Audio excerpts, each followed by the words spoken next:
Hey everyone, firstly, thank you very much for having Warren and I. We've got an in-person audience. We've also got an audience joining us on Zoom. If at any point through the evening the audio to the Zoom audience is not acceptable or stops working, please let us know and we'll sit down and speak closer to the laptop. I think for now we're quite comfortable standing. Seating is very informal. If you have any questions, I believe it's probably practically easier to hold them for the end, and we'll share the questions with the Zoom audience. If there's anything absolutely burning, you have to ask as we go, or if we say anything that you know is factually wrong, we'll please let us know. But fairly informal. Warren and I will try and take you through our experience being fortunate enough to be the first two South Africans to climb K2 earlier this year, share with you some of our experiences. Being the exploration site in Southern Africa, I certainly wouldn't call our expedition exploration, but for us it was a journey and an adventure. And it was fantastic to be able to achieve a South African first, although that certainly was what excited us in the beginning. Before I hand over to Warren, just at the outset, I got my first sort of exposure to K2 as a 17-year-old 25 years ago. And I still have the first book I read on K2. And it took took that long to finally get to K2. I had a few other mountaineering priorities along the way, and finally this year, with four of our friends in the screen, myself on the far left, Allan, Robby, and Warren, we departed for Pakistan in early June, and started an adventure that for me had been in the making since 1997. I hope to see if we can share a little bit of that with you. Yeah, thank you. Thanks so much for having us. I mean, it's such a privilege to talk about this. We love this story because it's an opportunity for us to reminisce over what was, I think, both of us a lifelong dream to climb this mountain and to share it with you, to give you, for those who haven't been on an 8,000-meter peak, a glimpse into what we experienced in the mountains. And I think any outdoors that had something special about it, and for us, it's always been the mountains. But this was a 20-year goal to have achieved it like this. It was really something big in our lives. So thank you for having us, and I hope you enjoy the story. What we'll do is we'll share the talking, because if you leave the two of us alone to talk about mountains, you're gonna be having breakfast or dinner. So let John take us to the start of the talking, and then we'll share from there.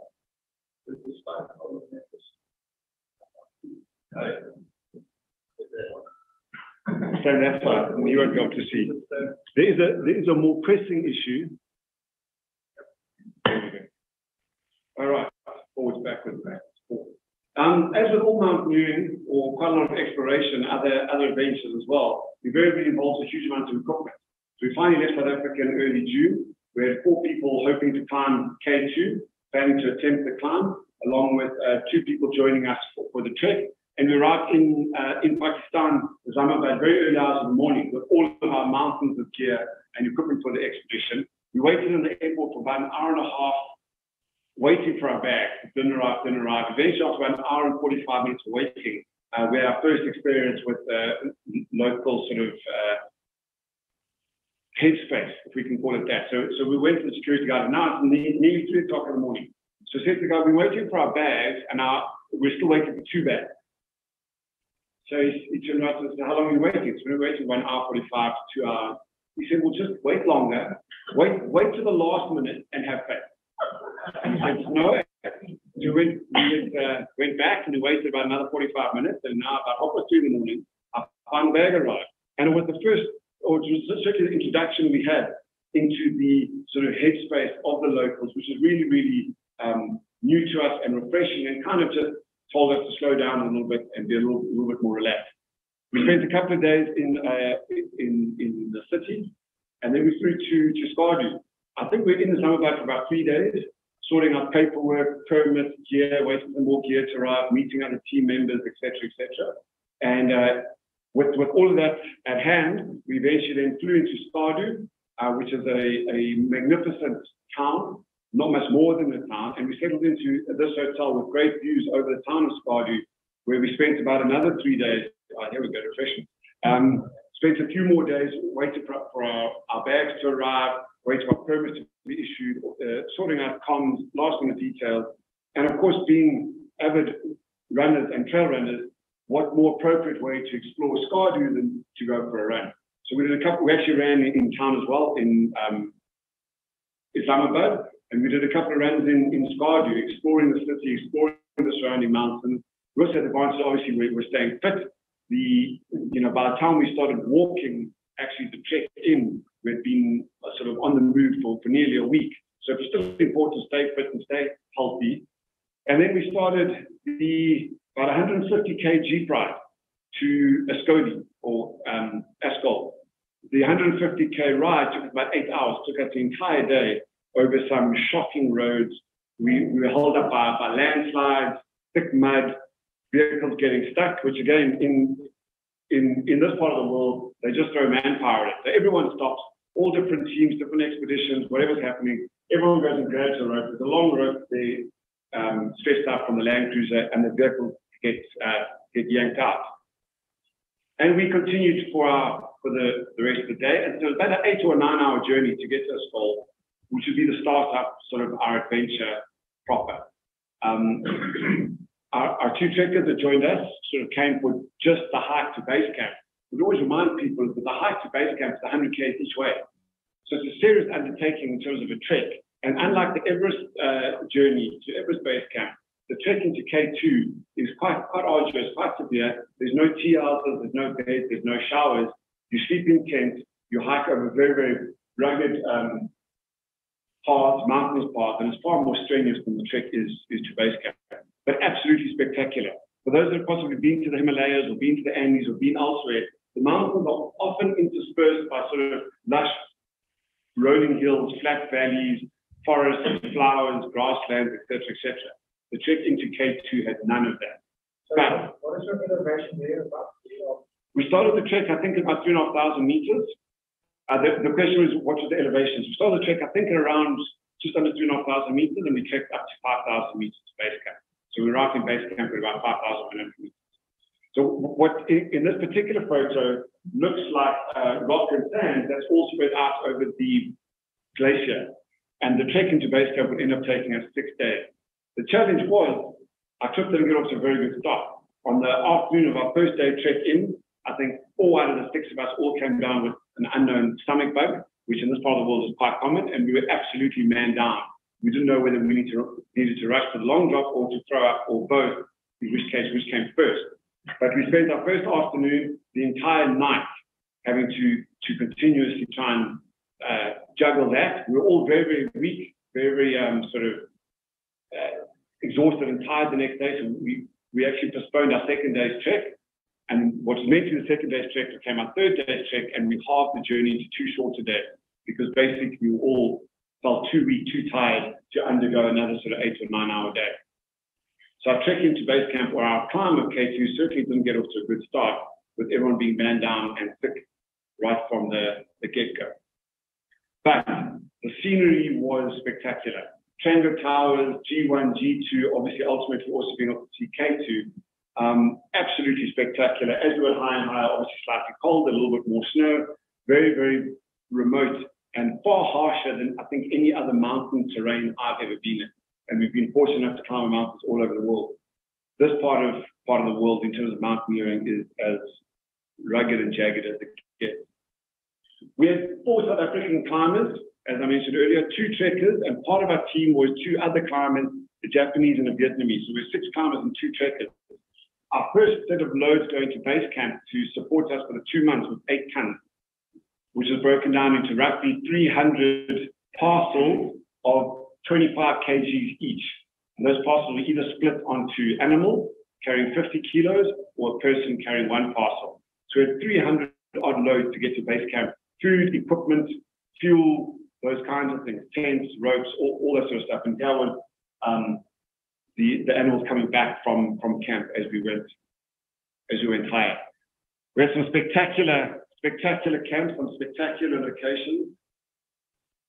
I think certain parts of the trek to K2, similarly to other mountain areas of the world, are certainly starting to feel the pressure of more and more people doing the treks, etc. But certainly there were parts of the expedition where we felt like we were the only people in their area in the valley. And this particular camp here, we didn't camp at a regular campsite on the K2 base camp trek. We just went and camped somewhere in between where we chose that appealed to us. You guys want some chairs? I think there's an available chair here. I can grab it. Do you want to put it?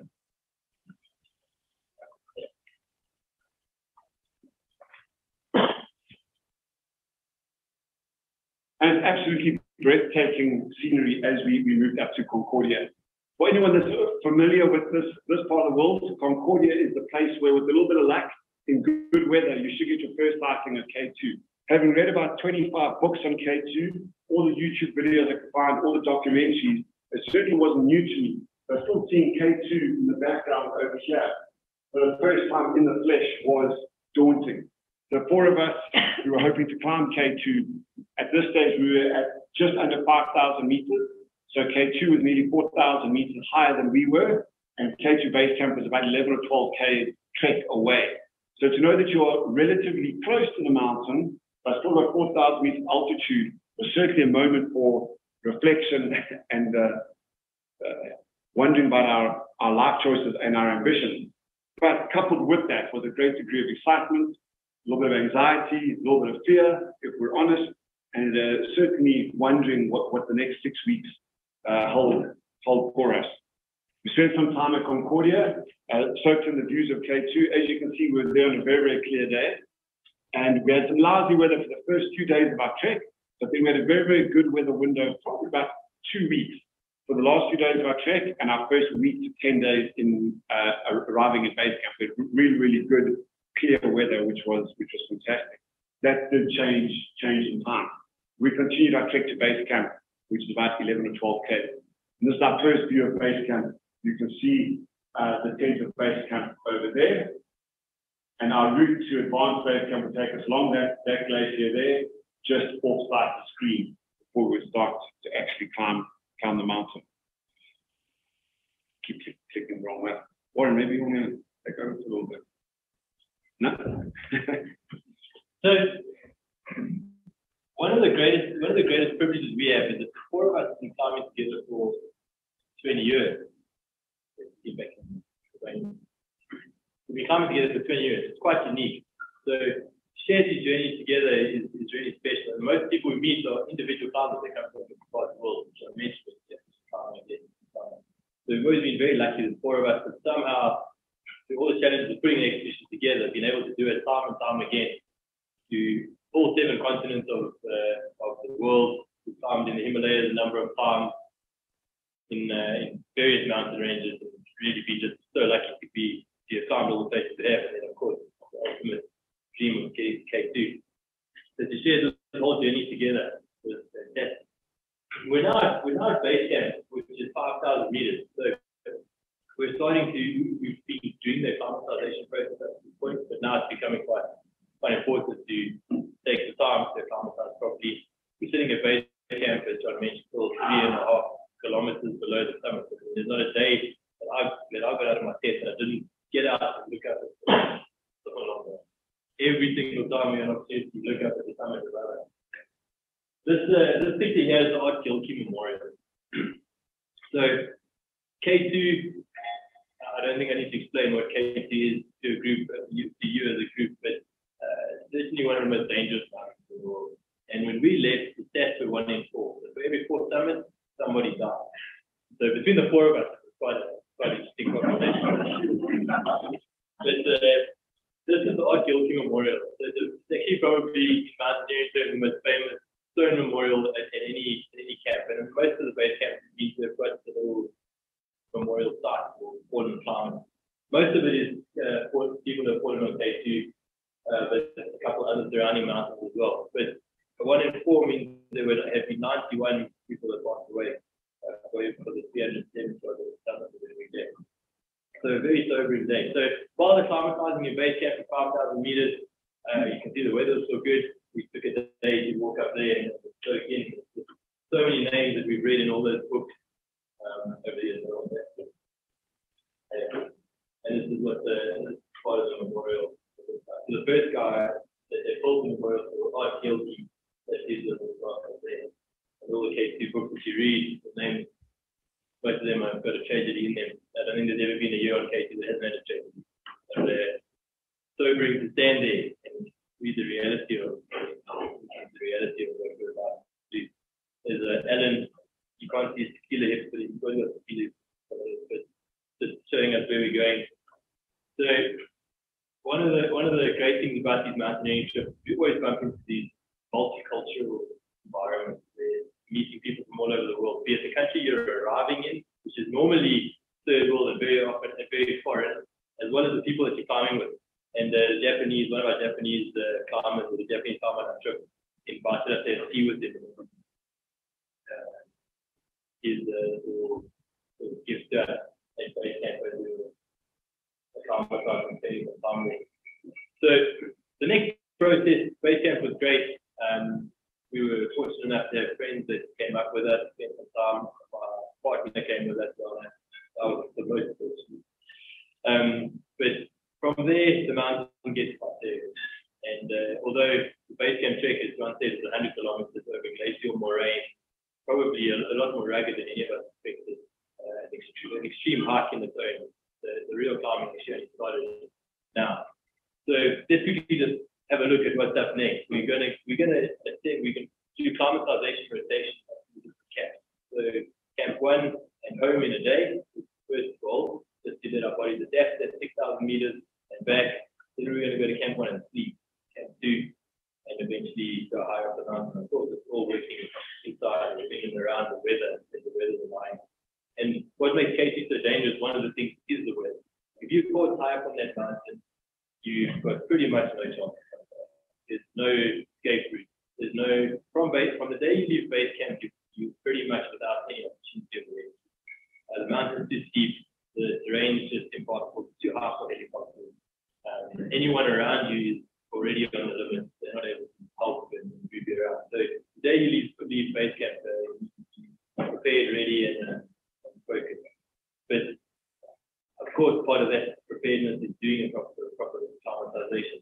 The problem is you're going up on dangerous trips or the dangerous mountain and exposing yourself to the same avalanches, rock falls over and over again. We ended up only doing 2 rotations, which maybe we'd like to do more. The weather didn't allow, but on every rotation we're exposing ourselves to that.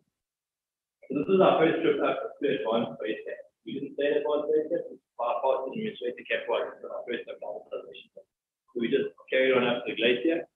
These beautiful days. It's never, as tough as it is sometimes, it's never hard to just remember why you're there. Just take a moment, look up and look around you. Sorry. Yeah, I hope you don't hear me now. We then, as you get higher up in the glacier, and these glaciers are flowing rivers, as you've seen on Everest, the ice fall and so on. So we had an ice fall we had to go through to just near advanced base camp, getting close to the actual climb itself. Okay. Let me just move the screen down as well. Good. And so this is just some of the terrain as we're heading up to advanced base camp before the climb starts. And it sounds silly, but John and I got to the bottom of the mountain, and we stood here just below where this photo was taken. As where the mountain starts, we looked up so much deeper than we thought. And it really is just that. It's steep. There's never more than 10 minutes that an avalanche didn't come past us. Never more than a few minutes that a rock fall didn't come hurtling between us or around us. We weren't shouting to each other to out the way. The mountain is trying to kill you the whole time. And everyone talks of the bottleneck and the traverse, which we'll get to a bit later, and John will explain in more detail. But for us, there was just so much more danger lower down than we expected.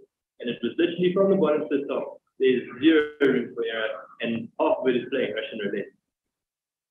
So this is on our acclimatization day. On our way up to camp 1, we did carry some loads, try and lighten the loads of the trips for later.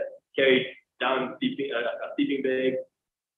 Carried down to some mattresses, a bit of food, just to try to stock up the camp 10, and sort of to get the mountain prepared above base camp. And this is a view from camp 1. So I expected the camp to be nice and flat at least. If you step out of your tent in any of the camps, except camp 4, and you fall, journey. And we actually had somebody fall out of Camp 1. Standing next to his tent, slipped, and he fell out of Camp 1. And there's been quite a few accidents over the years of people who slipped in camp. So the camp itself, we're expecting to see somebody to pitch a tent. You have to cut your tent platform into the mountain. Now, bearing in mind, we're now at 6,000 meters. So at that altitude, there's not enough oxygen in your body's not operating properly. You're fatigued.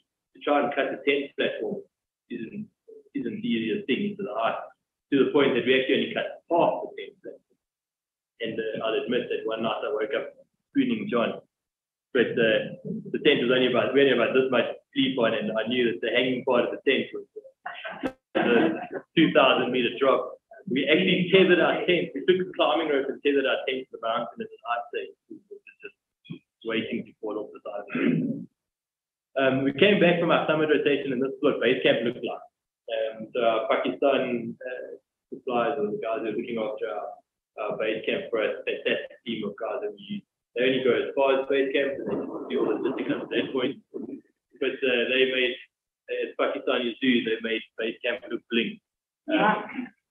It was on this day that our first disappointment hit, and that was Robby on our first rotation up to Camp 1 decided that this was, also he didn't decide, he got sick and decided he needed to get off the mountain. He got altitude sickness, and unfortunately the next morning, having not gotten any better, and the short window of opportunity to get a rescue was still there, so the police took it, and we managed to get a police or a military helicopter up to him at base camp.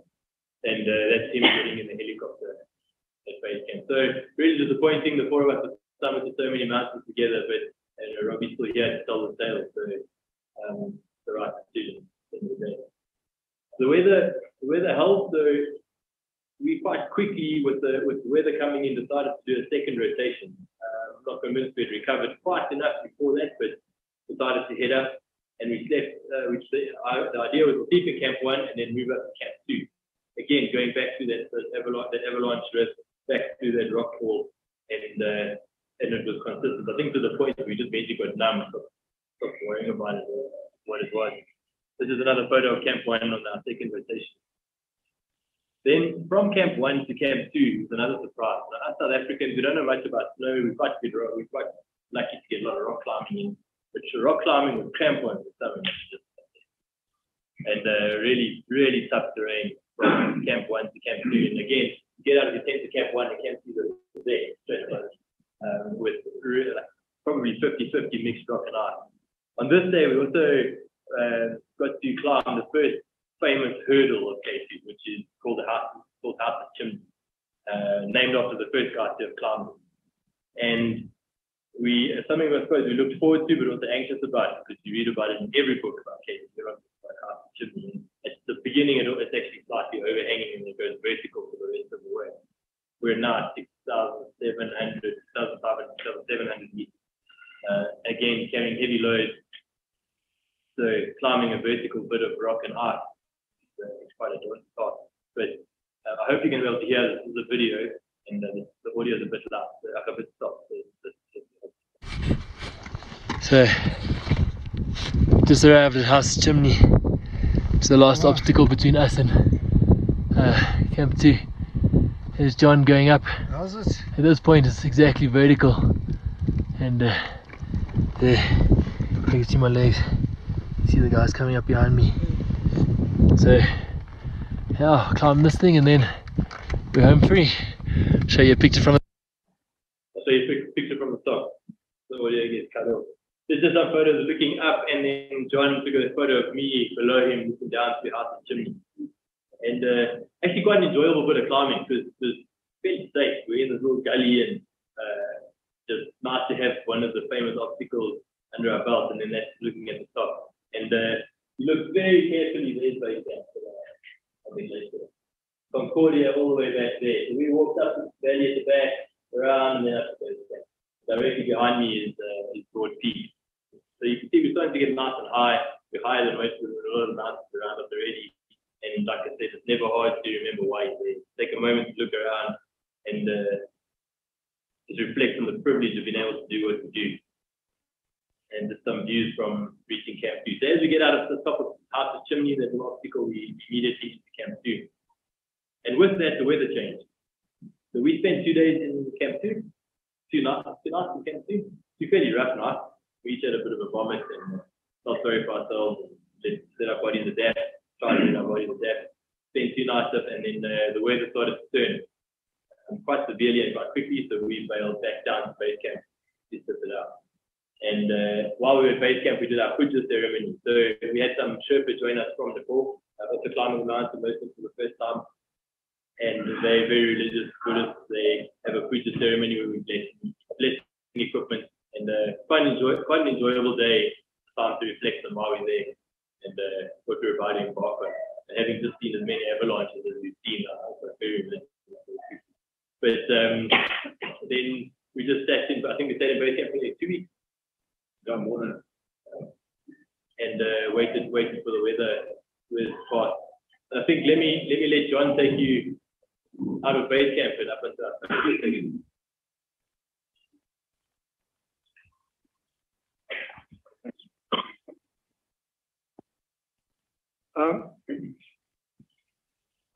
so I think one thing that Warren forgot was that he showed you earlier on in the presentation that the picture of the Army helicopter taking our one friend out of base camp.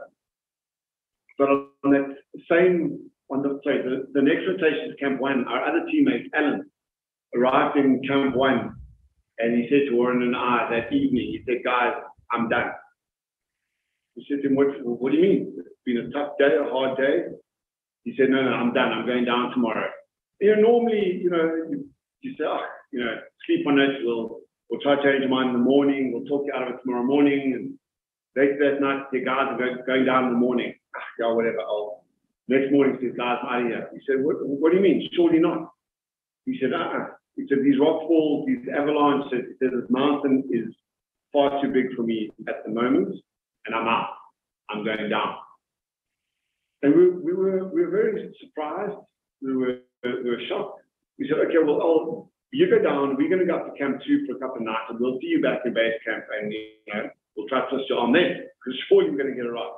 Anyway, so as Warren mentioned, we went up to Camp 2 for a couple of nights. We spent a few nights in Camp 1. Went up to Camp 2 for a few nights. When it turned, we went back down to base camp, assuming Allan had changed his mind, a little bit of FOMO, thought things through, and he said, no, I'm too anxious. It's too big, it's too scary, it's too dangerous. I'm not climbing any higher.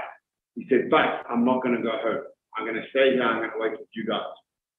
So I think Allan spent nearly a month in base camp and the walk out. And in his mind, he embarked on the expedition with us as mates.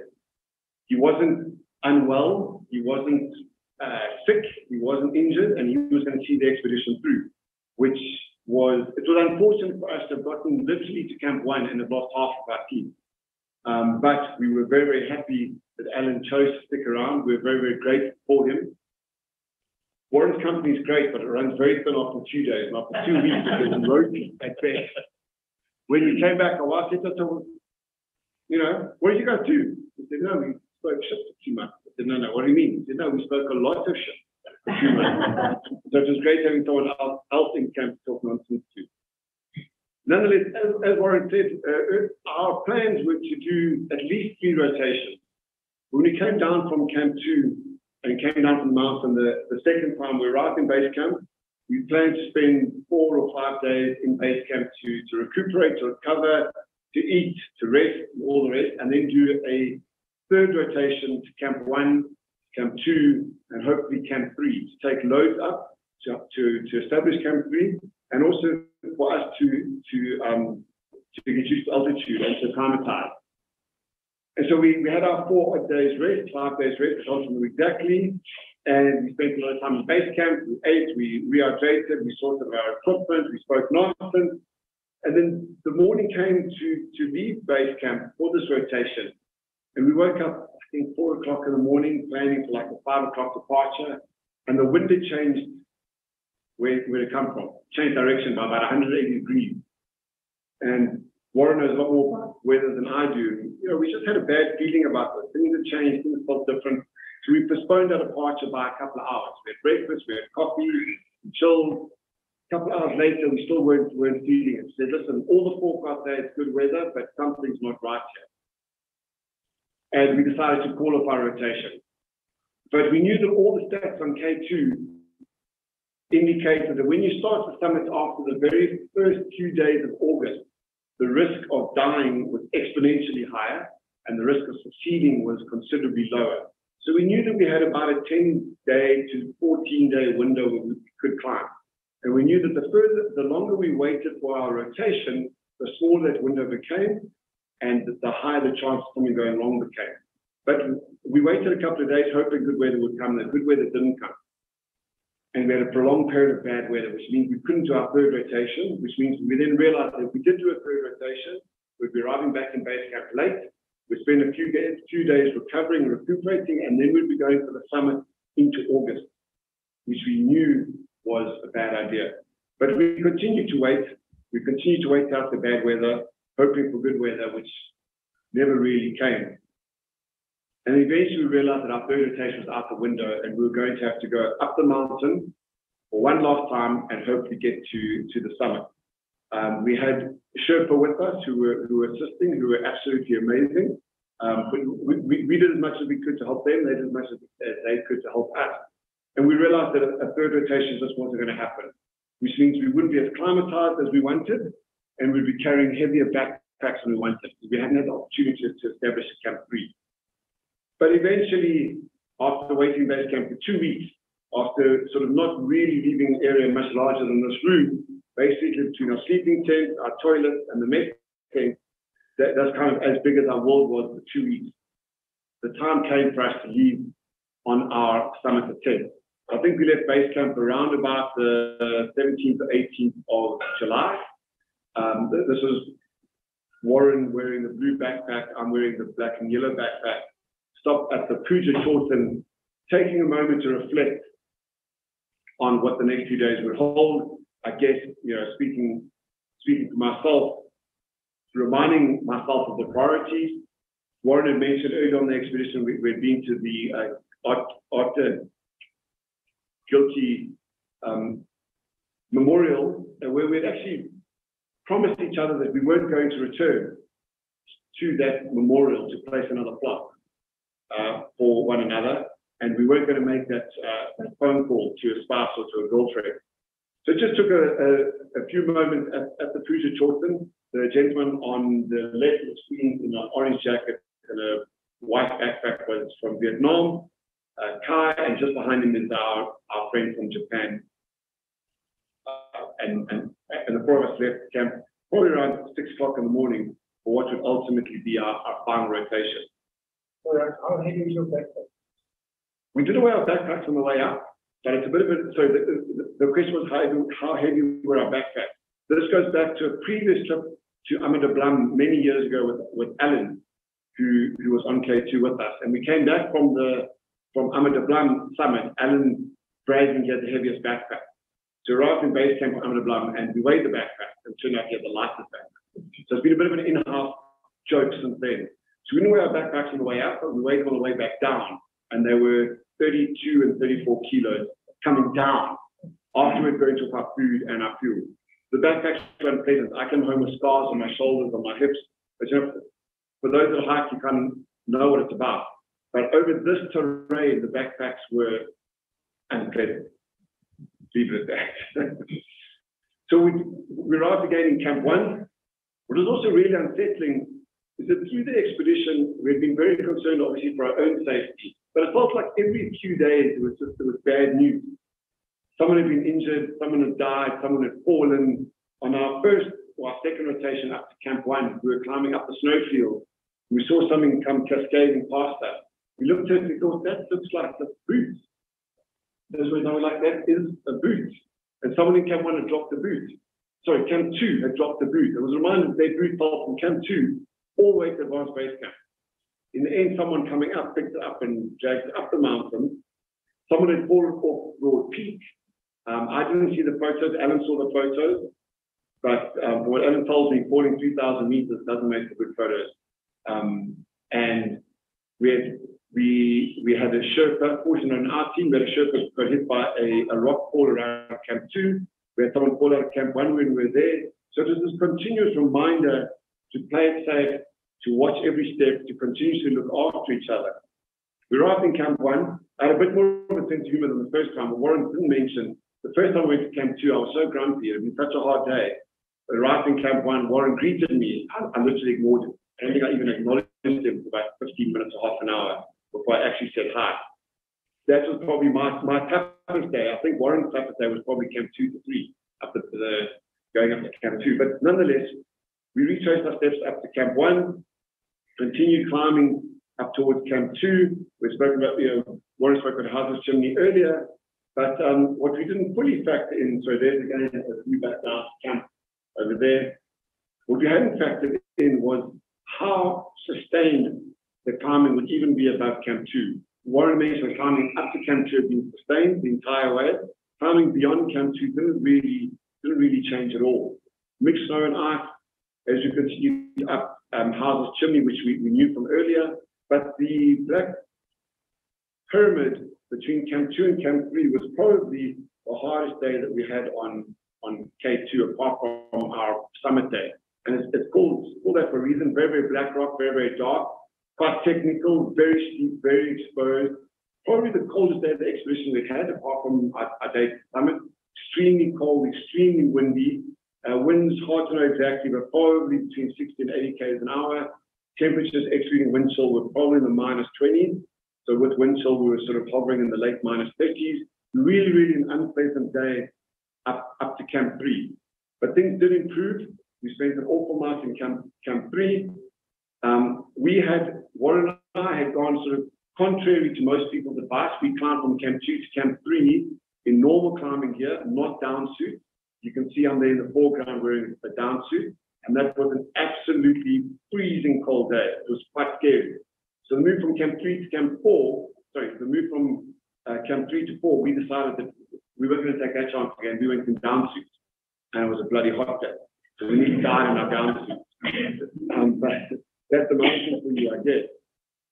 So just to recap, we have now climbed back up past Black Pyramid up to Camp 3. We're now heading up to Camp 4 around about 8,000 meters, the infamous sort of 8,000 meter zone. And this is the video again. The audio is not great, unfortunately, to the speaker, but hopefully you can hear it. So, welcome to Camp 3. Just arrived here about 20 minutes ago. Oh, cold day. Wind blew. We were getting pelted by spin drift. Clouds came over, so we also didn't have the sun for a lot of the time. But we're here now, and the Black Pyramid was tough. It's it's probably the biggest hurdle we've had so far. No one talks to the Black Pyramid, but yeah, they should. But yeah, this is Camp 3, and what it looks like. And tomorrow we go up there. You can see those people heading all the way up there. But yeah, good day out in the mountains. And hopefully. So it's just Warren said we arrived in Camp 3, really, really tough day. We're looking forward to the climb up to Camp 4, and we continued to move. What was amazing is by this stage we had spent, nearly 6 weeks in the mountains, continuously looking up at the peaks. Mountains were higher than us, the peaks were bigger than us. And as we climbed higher up K2, those mountains started to drop, and there were fewer and fewer mountains higher than we were as we climbed higher, moving our way up towards Camp 4. Really, I guess part of the attraction with K2, or a huge amount of attraction with K2, was that it's not the hardest rock climb in the world, not the hardest ice climb, clearly not the highest mountain. It doesn't really tick any of those individual boxes, but it has a lot of everything. It's reasonably technical rock climbing, reasonably technical ice climbing. There's snowfield, obviously bloody high. It's remote, and it combines it all into one mountain and presents with a very welcome to Camp 4 on K2. It's beautiful. What can I say? Just have a look at that view around me. Right there is Broad Peak. We're now the same height as it is, about 8,000 meters. And today went pretty well. And this is what Camp 4 looks like. Obviously, the big things to deal with tomorrow is that, which is the summit. And before that we want to get up through underneath that hanging serac and through the bottleneck. But so far feeling good and really happy to be here. So we arrived in Camp 4, seem to recall, probably mid-afternoon. And the plan originally was to leave in the early hours of the following morning, midnight, 1 o'clock in the morning, after having a couple of hours of rest, sorting out equipment. But what had happened for our entire climb up towards the summit is that every afternoon, round about dusk, 5, 6 o'clock, we would get battered by extreme winds. And those winds would typically last through to midnight, 1 in the morning, 1:30 in the morning, every single night, which were not included in any of our forecasts. So we had actually the forecast from Switzerland, the UK, America, you name it. None of them showed high winds at night. And when I say high winds, the winds were severe. And fortunately, each night they died down in the early hours of the morning. And it was kind of around that we based our plans to leave the summit. We expected the summit to take 9, 10, possibly 12 hours up to the top. And we knew we wanted to get back down to base into high camp, in Camp 4 in the light. We figured if we leave around about midnight, we should get to the summit around about midday, and we should have enough time to get back down to Camp 4 before dark. So that was the plan. But on the climb up, these high winds at night had really become a concern for us. But anyway, we arrived in Camp 4 in the early hours of the afternoon. We melted snow, boiled water, got drinks ready. We got our equipment ready. We checked out our oxygen systems, checked our backpacks, checked everything was fine. And the wind hit earlier than anticipated that particular afternoon. And I remember lying in Camp 4 thinking that perhaps we had gotten it wrong and that maybe we had gone too early. We'd pushed the button too early. By that stage, the route to the summit hadn't yet been opened. So typically what will happen on K2, like other big 8,000s these days, is there'll be a team of predominantly Sherpa from Nepal, invariably, sometimes supported by locals, sometimes, though not often, supported by Westerners. We'll try and open the route to the summit. We were now in Camp 4, a place we knew we couldn't spend more than a night, and the route to the summit hadn't yet been opened. No one had got there yet. There'd been a few attempts, but no one had got there. We were now there, route hadn't been opened, no one had been to the summit that season yet, and these winds were starting to pick up. I remember being quite bleak, thinking we'd stuffed it up, we'd left maybe a day or two too early, but nonetheless we were there. So we eventually sort of turned in for the night, I think around about 7 o'clock, hoping to leave the summit at midnight, 1 o'clock, and the winds were pumping. And around about 9 that evening, the wind stopped, turned to a breeze at most, and we weren't really sleeping. You know, we were aware of what had happened, and we had a couple of conversations saying, well, now what do we do? Do we take a chance? Was this just a break in the wind, or was this the wind calming down for us to go to the summit? And in the end, the two climbers with us, Kay and Pi, they decided to leave slightly ahead of us. They left, I think, around about 9 o'clock, 9:30. They decided to leave the summit. And Warren and I left about half an hour or so later at 10.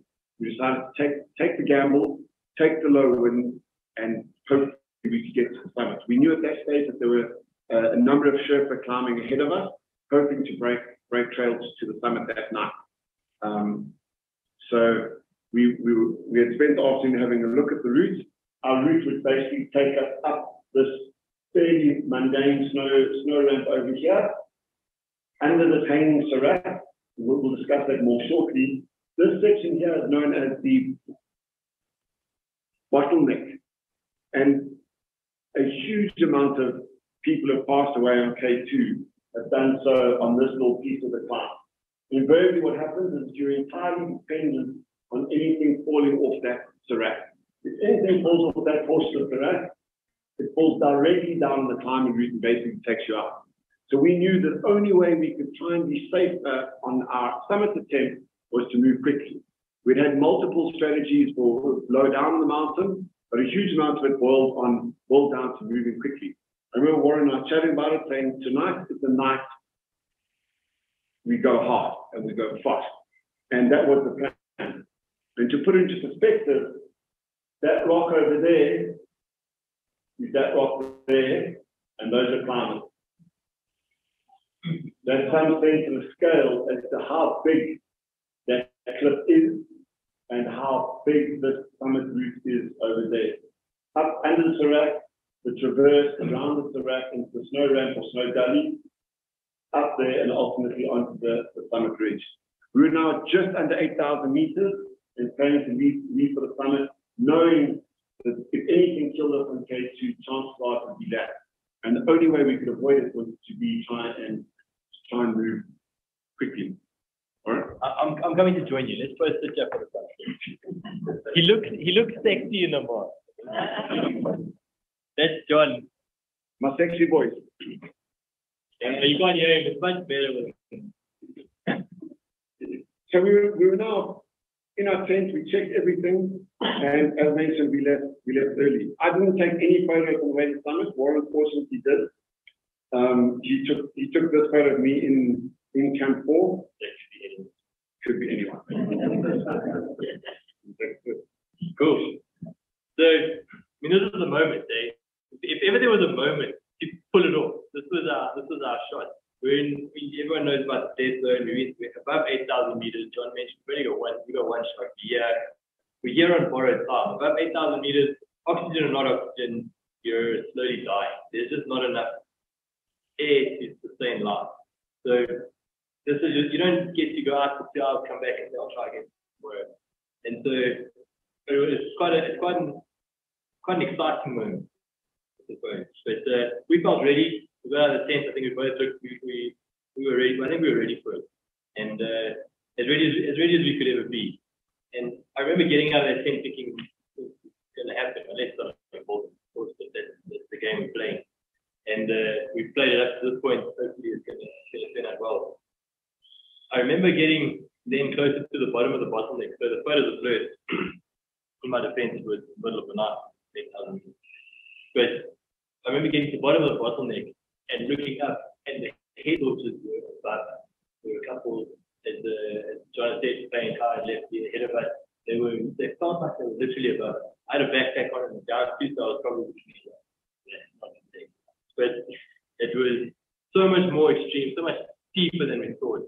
And at night, we couldn't see, on this photo, we've got that whole hanging Serac. That Serac must be at least 150 meters thick of ice, maybe 200 meters thick of ice. And it isn't vertical, it's actually overhanging you in places. You can't see it because it's pitch black, we just know it's there. So I remember looking up, there were a few people climbing ahead of us, and every now and again, someone ahead of us with a really powerful headlamp would look up at the hanging Serac, and I'd literally think to myself, please don't do that. Yeah, I kept getting upset with it. Don't start on it. It's not there. We don't know it's there. But yeah, what a place to be. But feeling good and moving fast. But it was at that moment that that time, and actually just before this photo, where we probably had our most dangerous moment on K2. And when I say our most dangerous moment, we come close to death 6 times before that, with avalanches and rockfalls coming past us, shouting for a rockfall. John jumps left, I jump right, and it comes cruising between us.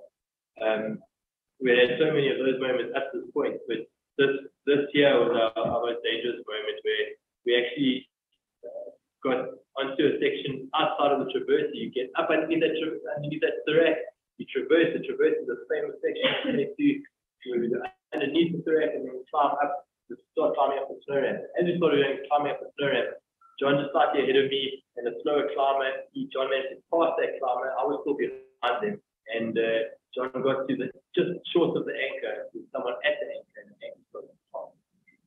There's 4 of us on this rope. And if you fall from anywhere on this mountain, you're not going to just fall to that ledge and someone's going to come check you, okay? You're going to fall to the bottom of the mountain. And so many bodies have just never been found, because it's just, you're going to fall kilometers, not hundreds of meters, you're going to fall kilometers. So knowing this, the first is below you, John turned around and said that the anchor's popping. But the way he said it to me, I'm behind somebody, the tone of his voice, I realized it's very serious. Maybe you can explain the anchor. So, like Warren said, we'd come off the traverse, which was really exposed, or that night it wasn't as visible. It was certainly very exposed coming down later on in the light. What had transpired and happened is there'd been quite a lot of snow when we were in base camp dumped on the mountain. And as I said, there'd been quite a lot of extreme wind. And the extreme wind had blown quite a lot of that loose snow off. As we came around the traverse, we almost went up this ramp. It was quite sheltered from the wind, and the snow had accumulated.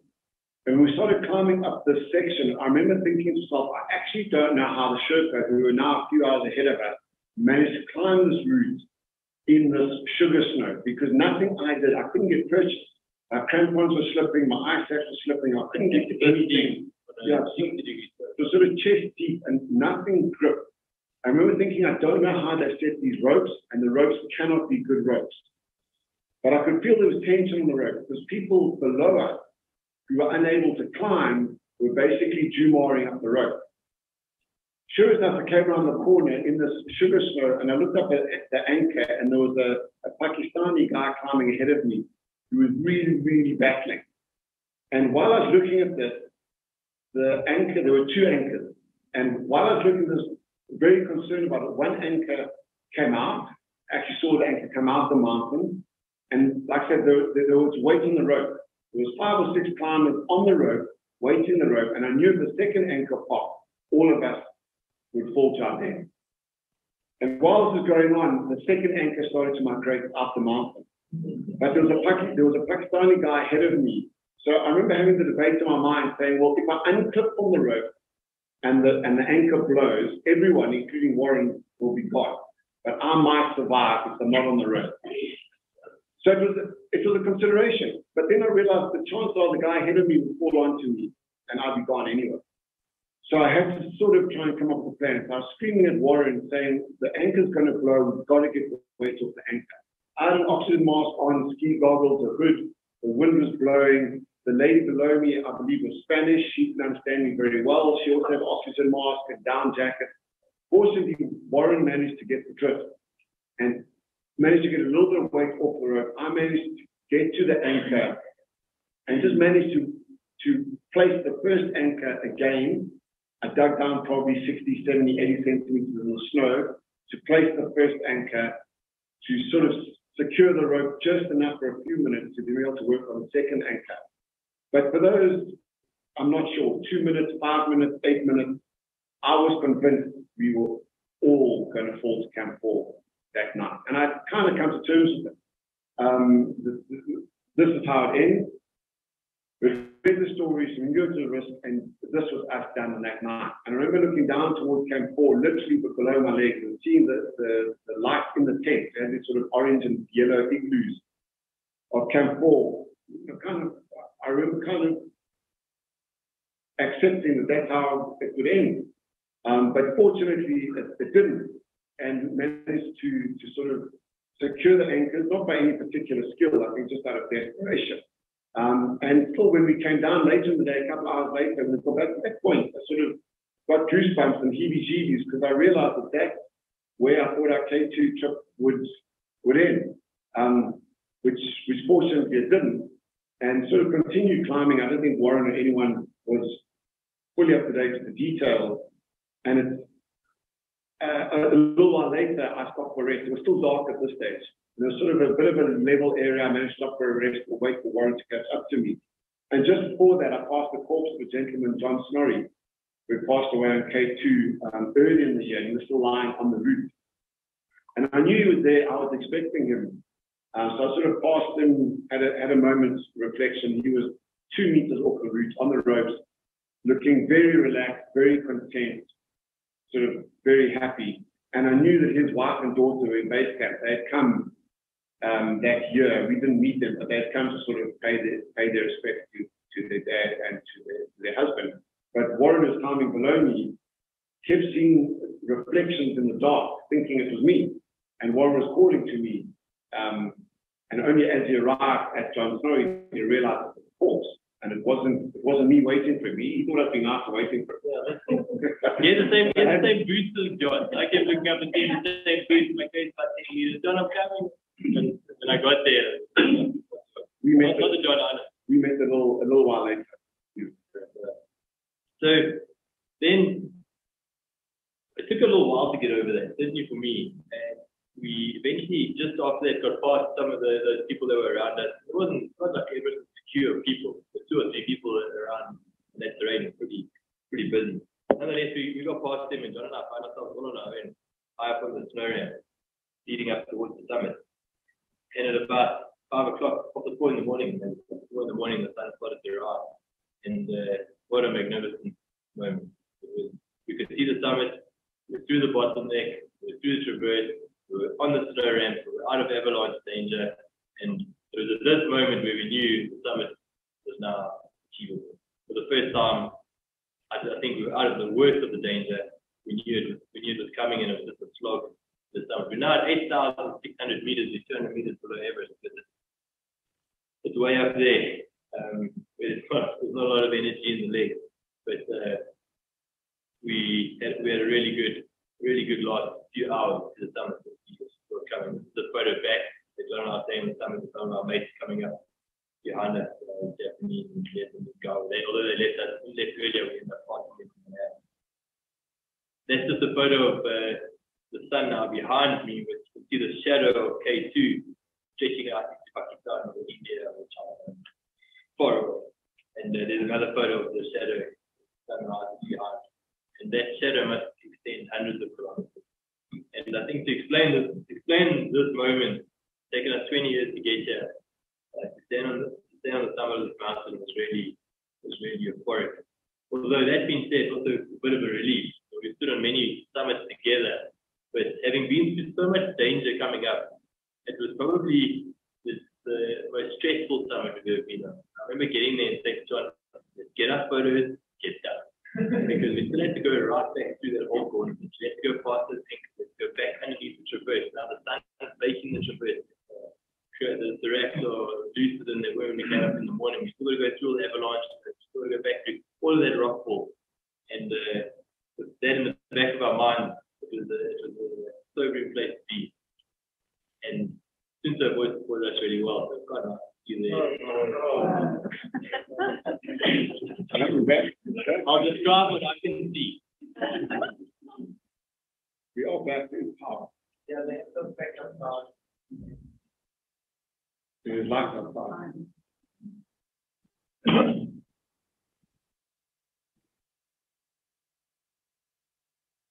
Somebody in the weekend. While we're waiting, I mean, you've got to see the videos and the photograph. I don't know. What kind of camera is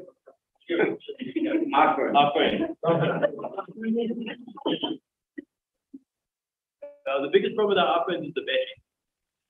They don't like the cold. So they take the best video. So on Summit Day, I think we only use the iPhone.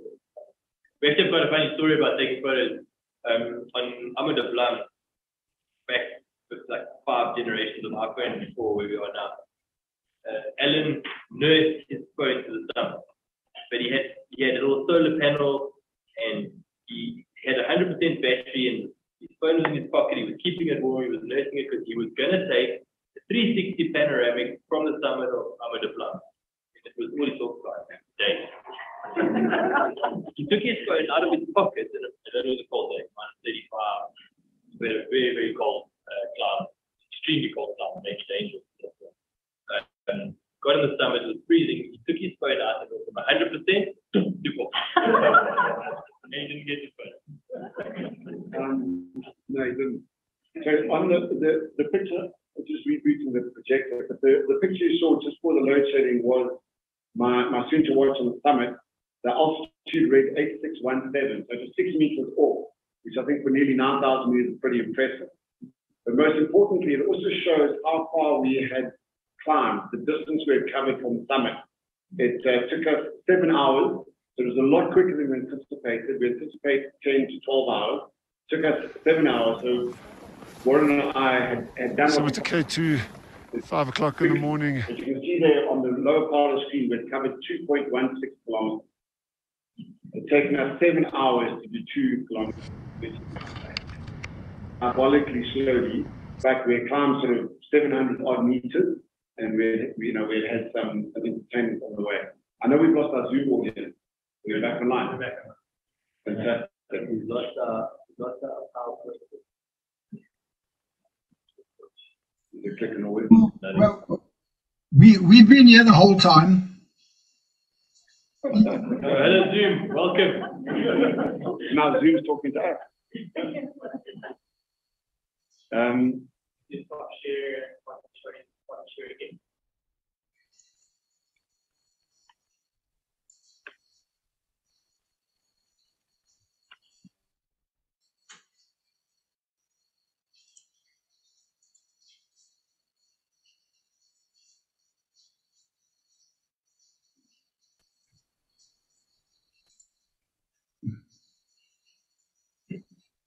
Load shedding in the body.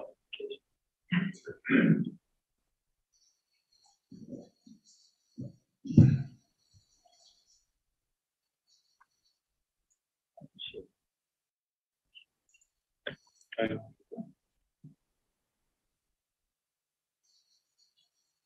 just give us 1 moment, we'll figure it out. The glitch that didn't so good in, Mark. Going through finally, I'm sure. Yeah. Just not changing flight. It's frozen. There's a photo of us on the summit. We need some proof.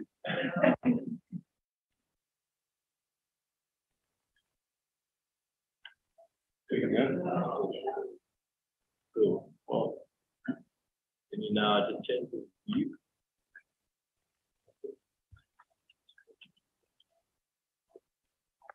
Welcome back. The photo of John on the summit.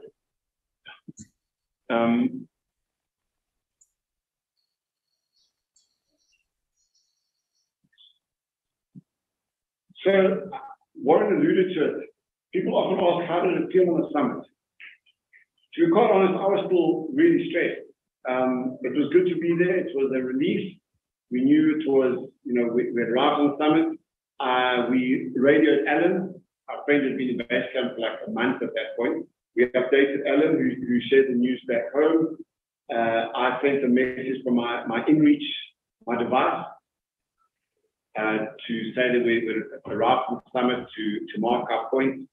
And unbeknown to us at the time, we only found out weeks later when we got home, but a number of people, I think probably my wife and my son, maybe Warren's girlfriend, and Yana, but a surprising number of people had stayed up through the night following our updates to the summit. My wife, I think, was waiting to see whether she got my life insurance payout, but that's but it was certainly very humbling to find out a couple of weeks later how many people had followed our journey live to the summit. And we knew we had lots of friends, family, loved ones, sponsors, the media following us, but at the time we didn't realize the amount of interest that had been generated. But Warren and I remember very clearly, had a conversation on the summit saying, fantastic, let's celebrate when we get down, let's get out of here. And we did the photos, we did the video, and we're still quite anxious about our descent. And hopefully this video plays. There's not much audio. Summit to K2, 5 o'clock in the morning, beautiful views. You're higher than everything in the world, you can say. There's Warren Eva, my climbing partner in crime. The question from the audience, how many people summited that day? It was a record in K2. There'd obviously been 3 years of no one climbing. That day there were 90 summits. Basically a quarter of all the people that summited in 70 years. We were fortunate to summit. When I say fortunate, we were pleased to summit ahead of them from a logistics perspective, but we then had some issues coming down, which we'll discuss shortly. So we were on the summit, the views were incredible. And then we started our descent. And on the way down, we started to pass a lot of people. We knew that there would be problems coming. We wanted to try and get past people where we could. And fortunately, our Sherpa crew, for those who know much about K2, you may recall the 2008 disaster. About 13 people died on one day on K2 because the ropes in this particular part of the climb that we see on screen got swept away by an avalanche. So our Sherpa carried a 200-meter length of rope up to the ledge I mentioned earlier where Warren and I had met each other, which is probably 200 vertical meters below the summit. And they left that coil of rope there, 200 meters. When we descended, there were a lot of people coming up that section where we had our issues around the anchors. And what we didn't mention is after that, there was a section of like steel hard ice that was an absolute nightmare to try and move across. You had to traverse across it and then climb up it. Real battle to get crampons to get purchased, ice axes to get purchased. And with that section of the climb where we needed to pass a lot of people.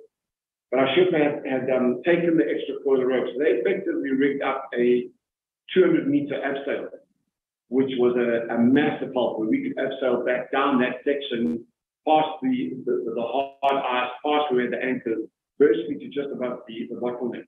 And this was a picture of us coming down, looking across the traverse, giving you a sense of how exposed it was and how big that Serac was. And that abseil allowed us to bypass following people on the way up. So let's just recap for a sec. We left base camp 6 days ago.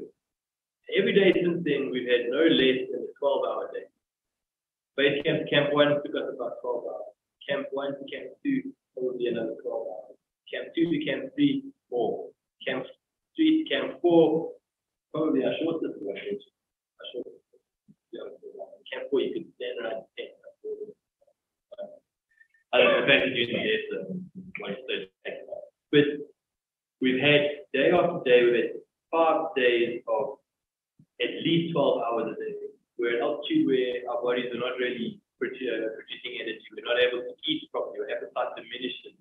So by this point, you're pretty broken, to say the very least. And if you go to the Art Gilgir Memorial and you read all this stuff, I don't need them.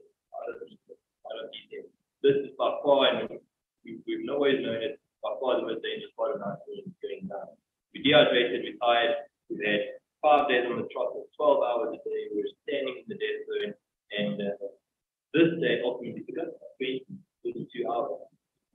From Camp 4, we went to the summit, we managed to descend all the way back down to Camp 2. And we originally planned to try to go further, but we got to Camp 2. We've never run so much. But after 22 hours, having been up in the dead zone to the summit and back, and then tomorrow we still have to carry on. So extremely dangerous coming down. I think we arrived back in camp. Took us 7 odd hours up. Took another 5 hours back to Camp 4. We rested in Camp 4 for a while. Packed up Camp 4. Got tents, stoves, all of our equipment. Went down to Camp 3. Did the same thing in Camp 3. Picked up everything in Camp 3. Went to Camp 2. And I think we got to Camp 2 around about 6 o'clock that night. And there was a lady who had become friends with, Kristen Arila, who, those who follow the news, was hoping to be the fastest climb the 14,800. She was in K2 with us, an incredibly strong climber, and she was eventually scuppered by Chinese bureaucracy.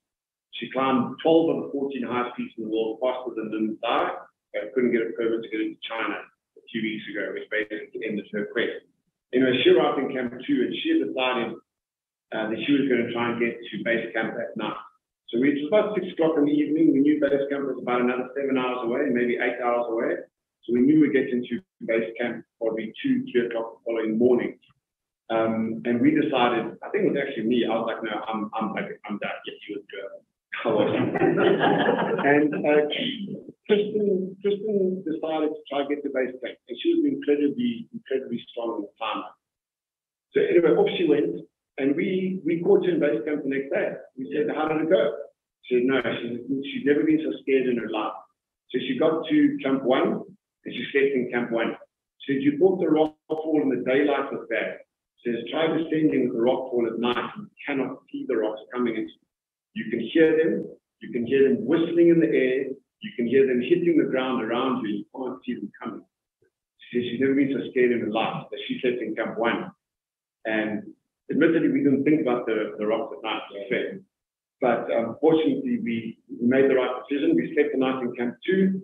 Following morning, we packed up Camp 2. We descended to Camp 1. We arrived in Camp 1 to find a second tent destroyed by rockfall, exactly where we had slept. 2 tents got taken up by rockfall, fortunately without us in it. And it reminded us on the ascent, we slept at some times with our backpacks over our head because we were concerned about the very issue. So we were exhausted by the time we got to Camp 1, and Warren climbed into the tent to pack up, and we both saw this rock. We kind of looked at the puzzle. We were like, How did that get there? And then we noticed there was a massive hole in the tent, so it kind of came through. And then we realized, obviously, what had happened. We cleared up Camp 1, and we arrived back in advanced base camp where this photo was taken. And I think it was at this point that Warren and I, for the first time, really celebrated the climb K2, because the hike from advanced base camp to Camp 1 was relatively safe. We kind of knew we had it in the bag and the danger was behind us, and we could now let our guards down and sort of enjoy the moment. And our base camp staff had come to advanced base camp with biscuits and Coke. I think it was amazing. Sure. Still tasted. So from advanced base camp back to base camp, we could put in the crevasse about 7 meters deep to get the black a bit. But given all the danger of high up at the mountain, the safest place in the world, well, that goes in my face. But carrying heavy packs again, 20-hour day yesterday. Now we went, I think it's 8 hours or 9 hours to get back to camp this day. And so just relief. I think this was a moment of relief. Say the danger's pretty much behind us. We've done it to climb K2, let's go to base camp, pack it up, let's go. And also at this point, the base camp staff offered to take our backpacks to base camp. And Warren and I both, I don't know about Warren, I thought about it a few times before declining, saying, no, we'll take our own backpacks down. So in this video, you might not be able to hear.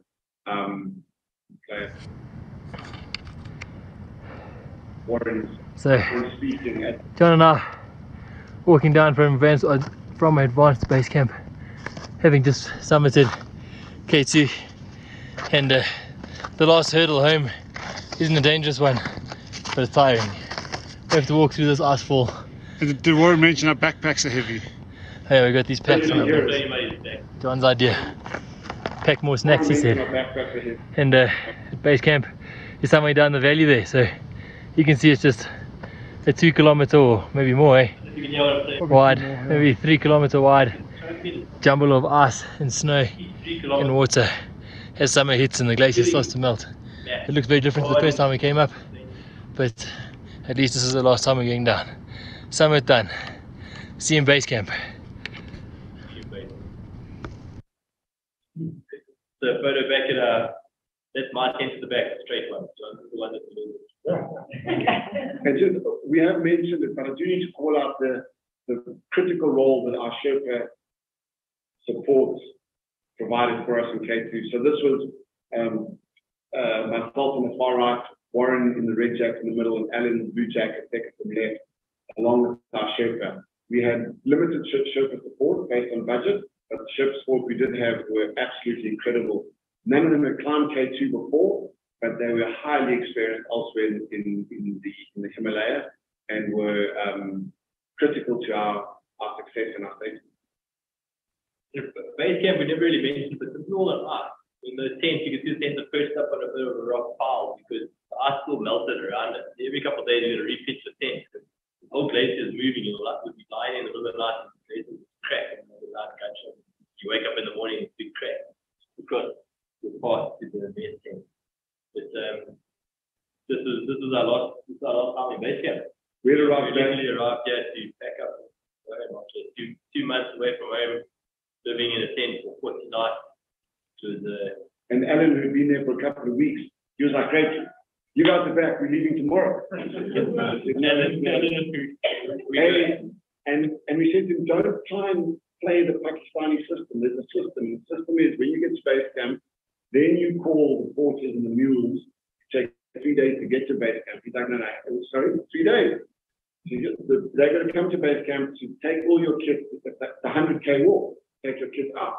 So we spent 3 days in base camp, sorting out logistics, sorting out loads, and resting and recuperating.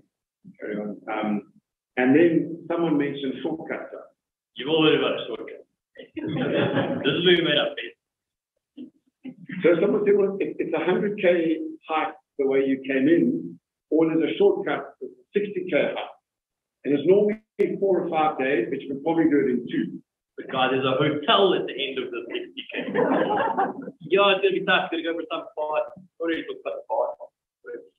And it's going to be short. It's a shortcut. It's going to be great.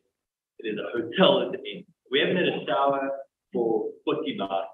We have eaten. We basically done it wrong. Yeah. For the last while. And the cake, which are base camp. Yeah, the man put the cake together. So we opted for the shortcut. We got the shortcut. Not the shortcut. Which was 62 kilometers. The first day was 20 Ks over rough terrain, up and down the glacial moraine, really, really tough going. First day took us about 9 or 10 hours. 2 days ago, we were on the summit of Cape. Now we're doing 9-hour days. So, anyway, we were heading home. It was great. We arrived at a place called Camp Alley, which we haven't got any photos of. We arrived at Camp Alley just after sunset, and we had a couple of hours rest, and we left that night around about 11 o'clock for the last 40K hike up. Someone had mentioned to us, but we hadn't fully digested, that on the way, there was a 5,900 meter pass we had to go over as part of our 40K hike. And it was often closed because of the terrain. So we left camp 11 o'clock that evening. We went over the Bondaroga Pass to nearly 6,000 meters that night. And we kept hiking. And the hike was spectacular, but it was a very, very long day aiming for the hotel. And that turned into a 21-hour hike up to cover the 42K. The terrain was brutal. The glacier, the rocks, the snow, crossing the rivers, the snow melt. And eventually we arrived in the village where we were promised there was a hotel. And we realized the hotel wasn't going to be what we had anticipated. We arrived in the building, that's Allan, not happy with life, because we realized to find out there was no running water, no electricity, therefore no showers, no toilets, but there was a bed. So we spent the night in the so-called hotel before returning to Skardu. Admittedly, the hike out was spectacular. It was a lot more dangerous than we had anticipated. 2 people from the UK Army had to be helicoptered off the pass from Rockfall. So it was a lot more than we had expected. But we made it out safely. We made it back to Skardu. We received these wreaths and these headwear in celebration of our success, of our safe return. We spent, I think, 3 days in Skardu waiting for our bags to catch up with us before departing back to Zamba. I must say the Pakistani people, we haven't really spoken about it. Pakistan's not a place you just choose to go on holiday, but so welcoming, so accommodating. The hospitality was 11 out of 10. It was brilliant, and they just couldn't do enough for us. I mean, these little ceremonies and little gifts that they gave us on the way in, on the way out, just a little token of it. But really, they did so much for us. I mean, although it's not a place I would always choose to go, it's really worth. If you don't mind going into the water, never get so many AK-47. And again, a celebratory cake done by our team back in Skardu, which is a nice touch. And for those, including us, who didn't know Pakistan is a dry country, it's an alcohol in Pakistan. We only realized this when we arrived in Pakistan, which we were horrified about. But we managed to find literally an underground pub in Islamabad, where you had to go to a certain hotel, go to the concierge desk, ask for the sports bar. They would direct you down a passage. At the end of the passage, there was a bouncer. If you asked him the right thing, he literally pointed you to a door that said marketing and training room. And you went through that room, that door, down the stairwell to a sports bar, you could get a beer. So we had a beer. And then flew back to Johannesburg to a fantastic reception, obviously, friends and family and all the rest. And the South African flag was still the K2. And we went to the country.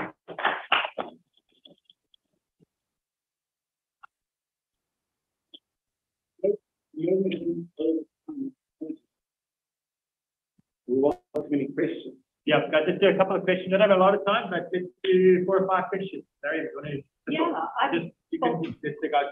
okay, well, that was really riveting. I mean, I just, was on the edge of my seat, even though you're sitting facing there. Really, thank you. I'm just curious about the oxygen and how you use it and when you use it. I always thought saw it on the day you went to Sunday? Yeah, oxygen is quite a controversial subject in how to mountaineering because it's become a financial thing. The more money you throw at it, the more oxygen you take. We've always tried to climb mountains as far as possible without any oxygen at all. K2 we started investing with because it's dangerous enough as it is. But we started using oxygen between Camp 3 and Camp 4, and only really a supplementary 2 bottles. Yeah, so we had budgeted and paid for 4 bottles. And I think they were $500 US a bottle. So we had paid for four bottles each. We ended up using just a little bit less than 3, but it meant that we had to be very conservative with it. So in Camp 4, we slept or rested on half a litre a minute, I think, and we climbed on 2 litres a minute slow. But there were people around us, and each to their own. There were people around us who had access to 8 or 10 bottles and had the chauffeur to carry it. We didn't have that sort of budget. So we used it, but we used it conservatively, and we sort of always had a bottle in reserve in case something went wrong or slower. But it's something we chose to do, mainly around a safety issue, and what we would believe to be reasonable use. Thanks. Any other questions? Another question. Where the presentation one NLP came from, not named, it was an interesting point he made. That did come to you, which is really just after he'd done that France. The thing that he said was he was about 48 at that time. He figured he reached physical peak endurance. 46. What is your guys' view and experience of your own performance? Or how old are you? I'm 42, I was 40. And what do you reckon? You said 41. We don't put one. So the question is, do you feel at a less advantage than the other stuff? What do you reckon? When do you start becoming good? So the question for those joining us remotely was around age and age-related performance and optimal age, I guess. Maybe if you ask us in 10 years, we'll give you a better answer. But certainly for me, mountaineering, I suspect, and it's a suspicion, that you're probably in your best time for this kind of mountaineering in your 40s, is my view. I think I went to Everest when I was 29, and I was able to summit, and I was maybe, well, I certainly was younger, maybe fitter, maybe stronger, but I don't think so. I think I'm much more experienced, much more mentally resilient than I was at 29. And I think in a much better position now at 42 to climb big mountains than 29. And I often relate to running. We both run a lot. And, you know, I will probably never run the speed I used to over 10K that I did 5 or 8 years ago. But my longer distance runs haven't slowed down. The day will come, just not sure when. But I think for high altitude mountaineering and these big challenges, my suspicion is probably 40s into early 50s is probably best. I think mentally you harden, you've got more confidence. You might not be quite as fast or quite as strong, but I think all around you're better off, in my humble opinion. And what?